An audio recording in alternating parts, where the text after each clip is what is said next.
Ja, langzamerhand is er geen ontkoming meer aan. Kijk een beetje die kant op, voor de eerste rij.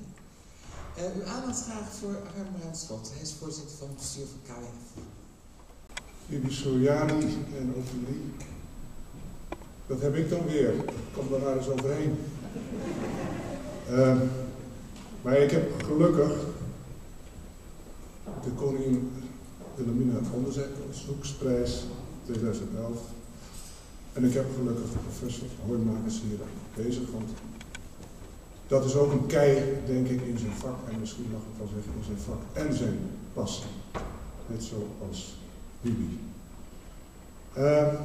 Dames en heren, wie de afgelopen tijd actualiteiten, rubrieken en kranten heeft gevolgd, die zal het niet zijn ontgaan dat er nu ook weer kritisch wordt gekeken naar de manier waarop onderzoek in Nederland en goede doelen wordt gefinancierd.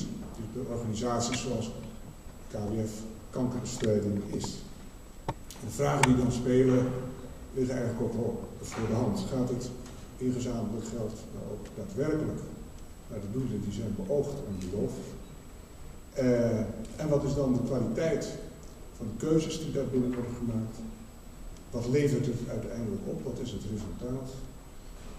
Het zijn vragen waar wij als KWF kankerbestrijding ons zeer wel van bewust zijn, omdat ze terecht zijn. En in toenemende mate terecht zijn.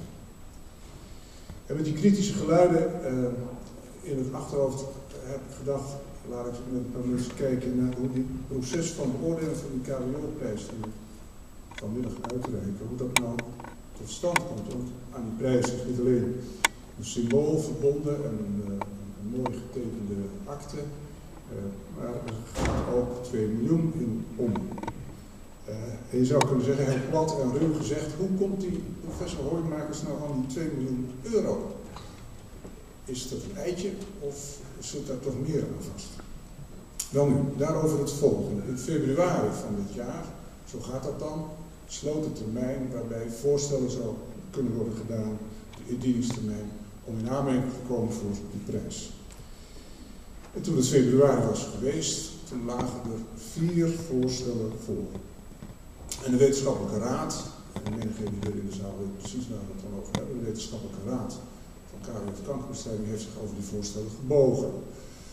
En ik moet zich realiseren, ik heb dat onlangs nog een keer gezien, dat de wetenschappelijke raad, dat zijn niet 4 hoge heren en dames, maar het is toch bij elkaar denk ik zo afgerond 25, de crème de la crème van de Nederlandse kankeronderzoekers die bij elkaar zitten. En die hebben die voorstellen bekeken en die hebben er 1, populair gezegd, afgeserveerd, niet stevig genoeg. En 3 konden wat hen betreft in de competitie door. Wat is dan het vervolg van de competitie? En dan worden er referenten ingeschakeld, in dit geval 6 referenten die zich gebogen hebben over die 3 overige voorstellen. Het zijn er dan 2 uit de Verenigde Staten, 1 uit Denemarken, iemand uit Groot-Brittannië en 2 uit Nederland. En dan weet ik wel, laat ik het nou gewoon 1 keer doen, want dat mag eigenlijk niet. Je mag niet uit referentencommentaren citeren. Nou, ik doe dat dan gewoon een beetje geanonimiseerd, want ik vind het toch aardig om daarmee te illustreren dat het niet een eitje is, al zou je dat misschien denken. Want ze geven inzicht in wat ik zou willen zeggen een serieuze en onafhankelijke manier waarop de onderzoeksvoorstellen worden beoordeeld. En ze ondersteunen, daarom vind ik het ook plezierig om dat te zeggen, waarom de keuze op professor Hoijmakers is gevallen. Referentie nummer 1 steekt de loftrompet. This is an outstanding project application that is very relevant for cancer research. The expected results of which promise to be directly relevant for clinical practice. Deze referent maakt het nog mooier, want hij zegt, ik heb eigenlijk nooit een onderzoeksvoorstel langs zien komen waar ik niet toch ook nog wat kritiekpunten op had. In dit geval echter niet. But this one is of such a quality and caliber that it doesn't require any significant improvement. Dat was nummer 1 en professor Hoijmakers wil nou eigenlijk gewoon graag weten wie het is. Maar dat gaat niet door.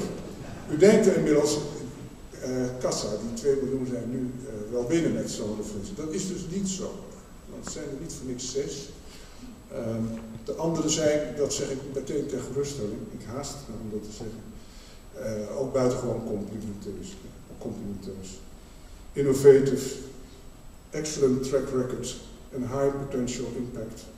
Maar ze zijn ook best hier en daar wat kritisch. En ik wil de feestvreugde niet bederven en bovendien, ik ben wat verkouden als je denkt hij is ontroerd. Ik wil de feestvreugde niet bederven, maar ik heb als eenvoudig jurist er ook niet genoeg verstand van om het allemaal aan u duidelijk te maken. Maar ik begrijp er wel dit uit, dat het eigenlijk is gezegd door die andere referenten, het zou wat meer focus mogen hebben. En een iets minder bredere scope. En ja, dat verraadt weer de gepassioneerde onderzoekers die natuurlijk eigenlijk alles in één keer wil pakken. Hoe dit zij, de wetenschappelijke raad heeft vervolgens dus helemaal op basis van de opinies van de referenten ze bekeken en de keuze laten vallen. Dat zal inmiddels duidelijk zijn. De KWO-prijs 2011 gaat naar professor Hoeimakers. Ik laat u dat zien omdat het illustreert niet alleen waarom professor Hoeimakers deze prijs heeft gekregen, maar het staat ook model, denk ik, voor een thema wat binnen de KWF kankerbestrijding steeds weer opnieuw terugkomt. En dat is bij alles wat we doen, of het publieksvoorlichting is, maar ook met name bij onderzoek, het draait om kwaliteit. Uiteindelijk is het zo dat mensen in Nederland, ik kom daar straks nog wel over spreken, geven voor KWF kankerbestrijding, juist omdat ze vertrouwen hebben in de kwaliteit. En er is ons veel aan gelegen om dat dan vast te houden met elkaar. We zijn ons bewust van die verantwoordelijkheid. Daar hoort een beleidsvisie bij, omdat je toch ook vooruit moet proberen te kijken, want in deze snel ontwikkelende omgeving heb je dat nodig als organisatie. We hebben een nieuwe beleidsvisie gemaakt voor de periode 2011-2014. En uiteraard zetten we de onderzoeksactiviteiten en financiering voort. Ook de voorlichting en de patiëntondersteuning blijft een vast onderdeel van onze activiteiten, maar er zijn ook 4 speerpunten, die wil ik kort kijken even of al uit het. Nog niet, hè? Ja, ik kom dreigend uit de politie tevoorschijn, heb ik gemerkt. Dames en heren, ik ga ze volgend langs. Een rookvrij Nederland. In dit gezelschap hoef ik daar niet over uit te wijden. We hoeven niet op het kabinet te rekenen, niet op dit kabinet. En dus is het des te meer van belang dat we in Nederland samen, en dan doe ik met name op de Hartstichting en het Astmafonds, een alliantie aangaan om samen van Nederland een rookvrij Nederland te maken. Zodat er in de toekomst niet 30% meer mensen aan kanker hoeven te overlijden. Het tweede speerpunt is kanker.nl. Een heel ambitieus project, omdat we eigenlijk zeg maar, een plek willen creëren, een virtuele wereld waarin mensen op maat informatie kunnen krijgen wanneer ze patiënt zijn of dierbaan van een patiënt als het gaat om hun kanker. Maar nog ambitieuzer kan het zijn ook een platform creëren waarin mensen die kanker hebben elkaar online kunnen ontmoeten. Daarbij werken we samen, gelukkig hecht samen met de patiëntenorganisaties en ook de integrale kankercentra. Heel ambitieus, maar denk ik wel een heel erg belangrijk project. Derde speerpunt wat ik u wilde noemen, dat sluit aan bij het SCK-rapport, kwaliteit van kankerzorg in Nederland. Dat onderwerp is in toenemende mate in stroomversnelling geraakt. Wij zouden graag samen met anderen ook de kwaliteitsverschillen in zorg willen verminderen. En dan pleit je inderdaad voor concentratie van complexe kankerzorg. En verder vragen in dat kader ook aandacht voor de oudere kankerpatiënt en de goede psychosociale zorg. Dat staat in ons beleidsplan. Het vierde ziet dan op de translatie. Dat is denk ik een heel belangrijk onderwerp ook van vanmiddag geweest. Daar hoef ik ook niet over uit te wijden. Hoe kom je nou zo snel mogelijk, maar ook verantwoord mogelijk van het lab naar het bed? Ik hoef er eigenlijk ook niet zo heel veel over te zeggen. Het is denk ik voor heel veel kankerpatiënten een onverteerbare gedachte dat er misschien ergens in de wereld of in Nederland een oplossing of een begin van een oplossing bestaat die nog niet effectief is gemaakt. Ik denk dat we allemaal dat ons heel goed kunnen realiseren, dat juist daar ook veel aandacht aan moet worden besteed. Daarom vond ik het ook heel mooi dat professor Selis in een veel breder verband nog heeft neergezet vanmiddag. Het belang om kennis ook met elkaar te delen. Ik kan u zeggen dat in datzelfde beleidsplan van ons die internationale dimensie voor KWF kankerbestrijding, die een oer-Hollandse onderneming zou ik bijna zeggen. We realiseren ons dat we deel uitmaken van een internationale wereld.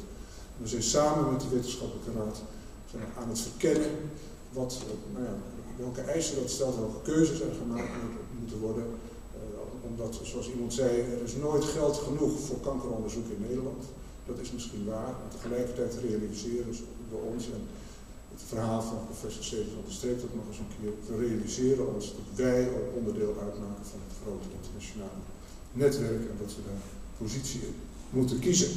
Bij al die ambities hoort natuurlijk een financieringsplan, een meerjarenbegroting hebben we erbij gemaakt. Wat ik eigenlijk wel leuk vind om te zeggen, van het gaat echt heel erg goed met ons. Ik heb net van de week gezien, als ik het goed zeg, dat in de UK onze zusterorganisatie dit jaar voor het eerst op uitdraait dat ze minder middelen hebben binnengekregen. Ik kan u zeggen dat we ver over de door onze grote middelen van 2011 lijken te gaan. En dat betekent dus dat er meer middelen beschikbaar komen voor de speerpunten, maar ook voor onderzoek en wat is meer zeggen. Nou, het betekent vooral dat het leeft in Nederland. Het leeft als nooit tevoren, zou je kunnen zeggen. En dat zie je dus terug in de donateurs naar Sta op tegen kanker. We zullen in januari wel doorgeven, denk ik, hoeveel mensen zich weer hebben aangesloten.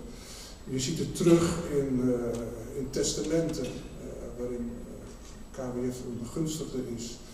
Maar ook het organiseren van acties, en ik noem, want er zijn er zoveel te noemen, maar ik noem vanmiddag heel specifiek en met ere en trots de Ride for the Roses, omdat hun inkomsten ook voor een belangrijk deel de KWO-prijs financieren. En dan kom ik een beetje terug bij het begin van mijn betoog, dat ging over verantwoordelijkheid. Verantwoordelijkheid voor de dingen die wij doen. We halen heel veel geld op, we besteden dat weer. En het kan niet zo zijn, die tijd is voorbij, dat je kunt zeggen, ja, maar we hebben een wetenschappelijke raad en we hebben een maatschappelijke raad. En we hebben dus allerlei verbindingen met de samenleving. En we hebben een heel goed bureau, dus wij weten wel wat goed is voor u en wij regelen het allemaal voor u. Die tijd is echt voorbij. In die zin, denk ik, moeten we ons realiseren dat de kankerpatiënt, maar ook zijn familie, maar dat ook degenen die geven, of dat nou organisaties zijn of natuurlijke personen, dat die eigenlijk allemaal evenwaardige partners zijn. Waarbij natuurlijk degene die geeft niet de dokter is en de dokter is niet de patiënt. Ieder heeft daarin zijn eigen rol. Maar met elkaar, denk ik, is het heel essentieel dat je een verbinding met elkaar gaat op basis van gelijkwaardigheid. En daar hoort transparantie bij en gewoon vertellen de dingen die je doet en je ook openstellen voor kritiek. Dat is voor ons een dure plicht. En zoals gezegd in het begin, dat van professor Hoeimakers was geen eitje. Daar is ernstig en goed naar gekeken. Maar we hebben in de teksten gehoord, wat een grote complimenten, eer toevalt door collega's, kritische collega's. Het moet echt een feestdag zijn. En dat gaan we onderstrepen met de zaal hier, met de familie. Zoals gezegd een symbool. Een oorkonde, want dat is het juiste woord. En ik heb begrepen, er zijn ook nog bloemen bij. Maar hoe het met die 2 miljoen gaat, dat weet ik niet. Maar dat zal wel goed komen. Mag ik u vragen om naar voren te komen en geef hem een